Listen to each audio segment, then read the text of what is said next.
For the opposition camp, it's a story of the old versus the new. They all want democracy but have very different approaches in how to fight for it. The League of Social Democrats' Raphael Wong is at the more radical end of the pan-democratic spectrum. The 27-year-old has the full support of People Power incumbent Albert Chen, and he hopes to take the veterans' delaying tactics in LegCo to the next level. I will keep on the filibustering, maybe a more larger scale or full-scale filibustering in the LegCo against CY Leung till he stepped down.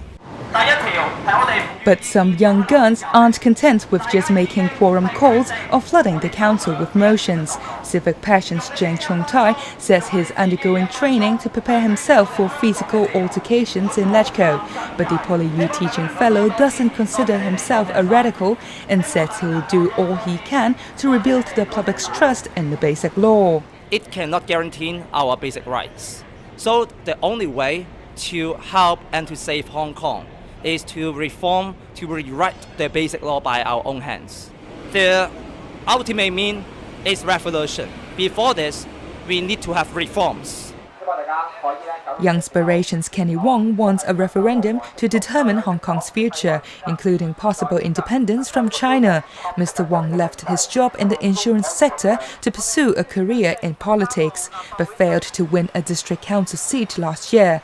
He says he wants to protect Hong Kong's unique identity and give the people a greater say in politics. We need a restart button, and we think that self-determination by referendum is a way out.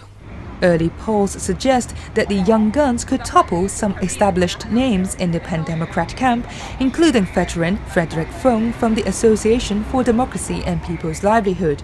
The 63-year-old is running in anti-West for the first time, with his loss in the district council election last year, making him ineligible to run for a so-called super seat again. He admits he's in a tough battle and says he wants to fight what he sees as Beijing's increasing control over Hong Kong. Mr. Fung says Beijing should take heed of the younger generation's antagonism towards them. This is a very big warning, not to us, to the central government, that you should leave Hong Kong free hand to run Hong Kong.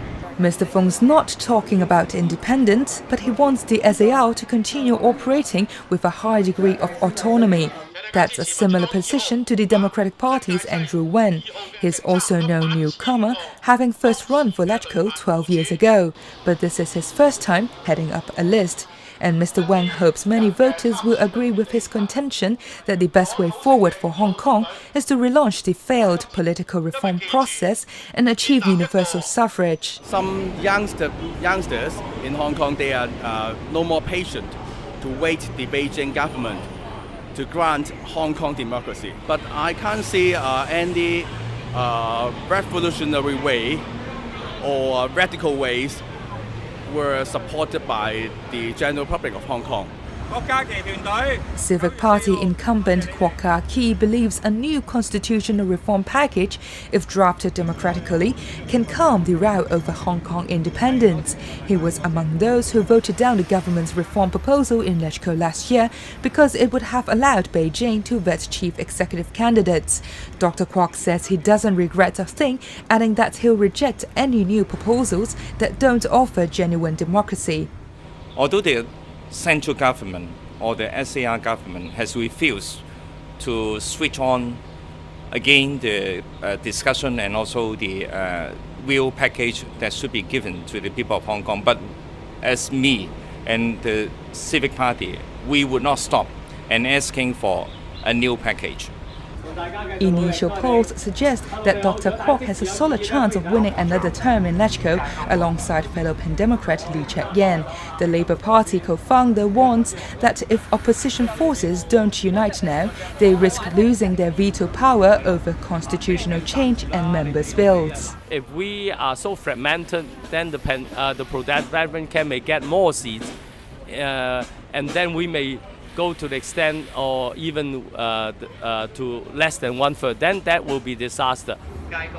The greater number and diversity of pan-democrats competing in New Territories West makes it an uphill battle for the opposition to maintain its seats. Ivan Wong from the Neighborhood and Workers' Service Center hopes to take the reins from long-serving incumbent Leung Yiu-chung, who is running for one of the district council super seats. The 36-year-old has served in Kwai Tsing as a district councillor for almost a decade and believes his passion for helping the poor will win him votes. My style is hardworking, and I have no understanding the lower grassroots people, their life and what do they want to be. Another pro-democracy candidate hoping to make the cut is environmentalist Ju Hoi-dik. The Land Justice League founder has been fighting for the rights of villagers and farmers as an activist, and he believes he's ready to make the leap into LegCo.